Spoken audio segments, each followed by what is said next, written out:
최소한의 권리는 무엇일까요? 인간의 권리요. 인간의 권리. 최소한의 권리. 자유 아닐까요? 자유? 예, 누군가에게 자유가 억압받지 않고. 네. 예, 행복 추구권이 인정되는 거 자유를 추구할 권리, 행복을 추구할 권리. 누구나. 예, 맞습니다. 차별받지 않을 권리도 중요할 것 차별받지 않을 같아요. 권리. 어떤 뭐 종교, 성별, 나라, 국적 이런 걸 다 떠나서 지금 많은 말씀을 해주셨는데 다 맞고요. 하지만 또 하나하나 들여다보면 우리의 권리가 아닌 것이 과연 무엇이 있겠냐마는 이 모든 권리를 제대로 누리려면 무엇보다 먼저 일단 나의 생명이 온전히 보호받아야겠죠. 그리고 건강하고 안전하게 인간으로서 최소한의 삶을 살아갈 여건이 주어져야 합니다. 하지만 전쟁은 살상과 유린이라는 이름으로 이 최소한의 권리를 위협하고 있죠. 전쟁은 그 자체가 인권 침해 행위이지만 20세기 들어서면서 최소한 민간인과 포로에 대한 무차별 학살, 이런 전쟁 범죄는 최대한 피해야 한다는 공감대가 형성이 되었고 실제 그런 방향으로 진행되기도 했지만 여전히 지켜지지 않고 있고요. 인권이 침해되는 사례가 무척 많습니다. 맞아요. 야, 이제 이번 그 이스라엘하고 그 하마스 전쟁 요것만 봐도 어른아이 할 거 없이 그냥 살아갈 터전을 다 잃어버리고 예. 심지어 그냥 목숨을 그냥 잃잖아요. 예. 맞습니다. 지금 일어나고 있는 그 이스라엘 팔레스타인 전쟁의 면면을 들여다보면 인간의 권리가 얼마나 잔혹하고 처참하게 짓밟히고 있는지 알 수 있죠. 그 가운데서도 국제사회의 가장 큰 비난을 부르고 있는 것이 바로 민간인을 납치해서 인질로 삼은 일이죠. 유대교의 명절인 초막절에 하마스 무장대원들이 낙하산을 타고 내려오고 급습해서 무차별 공격을 퍼붓고 일부를 민간인을 인질로 납치해 갔죠.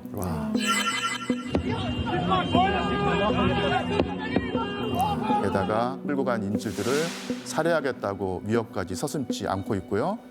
많은 이들이 충격에 빠졌습니다. 그게 이스라엘 그 주민분들뿐만 아니라 막 외국에서 온 관광객들한테까지 피해가 이제 그 미쳐가지고 굉장히 충격을 줬던 것 같아요. 맞습니다. 그 민간인 거주 지역에 대한 무차별 폭격도 아주 심각한 수준이고요. 뉴욕타임스가 가자지구 위성 사진을 분석해 봤더니 이 가자지구 북부의 수천 개의 건물이 피해를 봤다면서 북부 지역 건물 3분의 1이 파괴됐다고 밝히기도 했죠. 현재까지 그 10,000명 이상의 민간인이 사망한 것으로 알려졌고 그중 상당수 거의 절반 가까이가 어린이들이었습니다. 이 그 참혹한 광경은 이뿐이 아니고요. 이스라엘군은 본격적인 시가전을 위해서 최근 가자시티 외곽의 건물과 땅굴 등에 대한 바리케이트를 치고 탱크로 진로를 봉쇄했죠. 장벽으로 이스라엘과 분리되었고 밖으로 나갈 수 있는 그 방법이 아주 제한되어 있었죠. 그러니까 최근에도 다시 일부 지역의 전면 봉쇄가 시작되면서 심각한 무부족 현상을 겪기도 하고요. 식량, 의약품, 그리고 전기 수급에도 문제가 생기면서 가자지구의 상황이 악화일로로 치닫고 있죠. 그 식량과 의약품을 차단하는 행위는 국제법에서 금지하고 있는 대표적인 전쟁 범죄입니다. 하지만 지금 진행되고 있는 이스라엘 팔레스타인 전쟁과 러시아 우크라이나 전쟁에서 이런 인권 침해 행위가 여전히 사라지지 않고 벌어지고 있습니다. 근데 진짜 양쪽 다 이렇게 희생을 당하고 상처만 남기는 것 같은데 대체 인간은 왜 이렇게 전쟁을 계속하는 걸까요? 네, 참으로 그 안타까운 그 의문점인데요. 제가 여러분께 그 강조하고 싶은 것은요.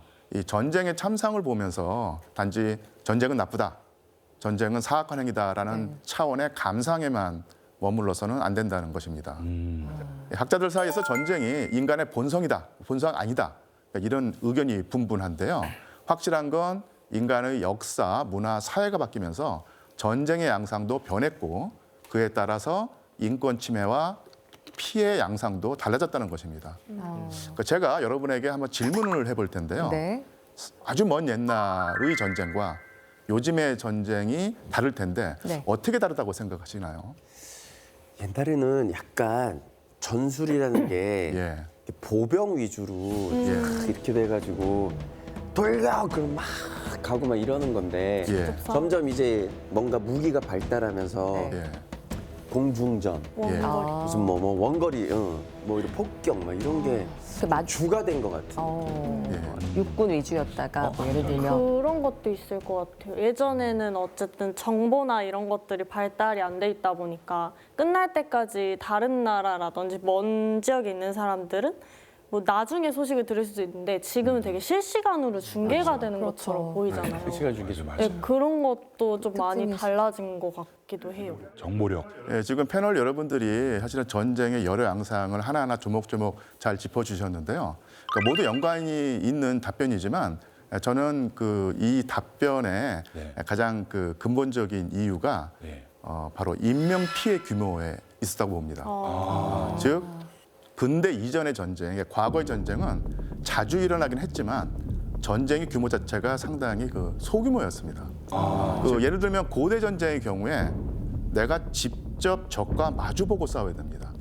그러니까 예를 들어서 화살을 빼놓고는 사실은 뭐 총이라든지 대포 같은 게 없던 시절이기 때문에 적과 싸울 때는 직접 얼굴을 맞대고 싸워야 했던 거예요. 싸움하고. 예, 그래서 전투에서 내가 죽을 수도 있다는 공포심이 어마어마하게 이 전사들을 짓눌렀던 것이죠.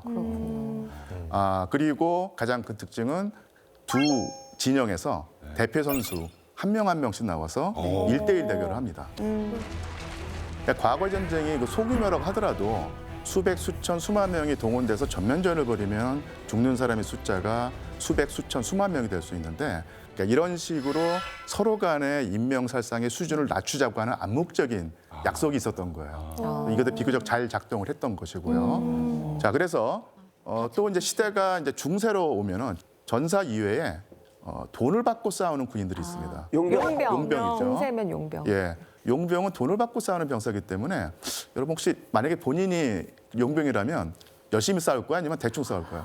숨어 있을 거예요. 저도 안 다치는 한에서 싸울 것 같아요. 맞아요. 맞습니다. 국가나 군주에 대한 충성심 때문에 싸우기보다는 그러니까 돈을 위해서 싸우는 사람이었기 때문에 대충 싸웠습니다. 그러니까 이 살상 수준이 높을 수가 없었죠. 자, 그런데 이 중세를 비롯해서 그 전근대 이전의 전쟁의 가장 큰 특징은 아까도 말했지만 이 지배계급 간의 전쟁이었다는 얘기입니다.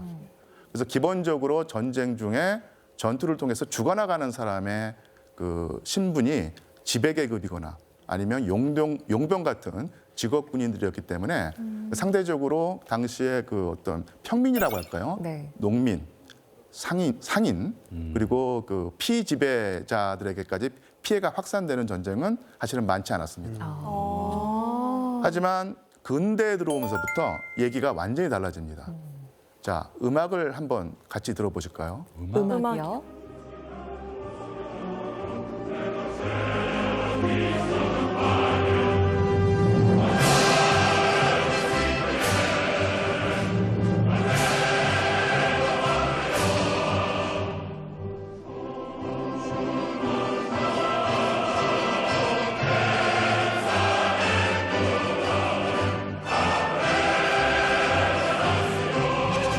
이 곡은 라 마르세이즈인데요.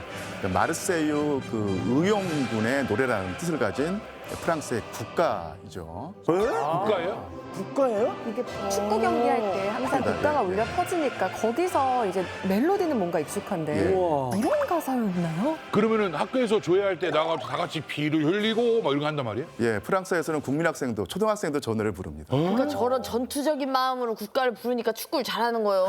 아니 그게 아니죠 이소진 씨 뭐 좀 스포츠가 사실 너무하잖아요. 전쟁의 축소판 같은 거니까 태동한 것이. 와, 진짜 잔인한데요, 선생님. 그러니까 이 곡은 그 프랑스 대혁명 당시에 그 자원에서 전쟁에 나가던 프랑스 젊은이들의 비장한 심경을 담은 노래죠. 그러니까 프랑스 대혁명은 근대 시민혁명의 전형이자 원조죠. 그리고 이런 시민혁명은 그 프랑스 화가 드라쿠라의 그림, 그러니까 민중을 이끄는 자유의 여신이라고 하는 작품으로 상징이 됩니다. 뭔가 교과서에서 봤던 것 같기도 하고요. 맞아요. 책에서 봤어.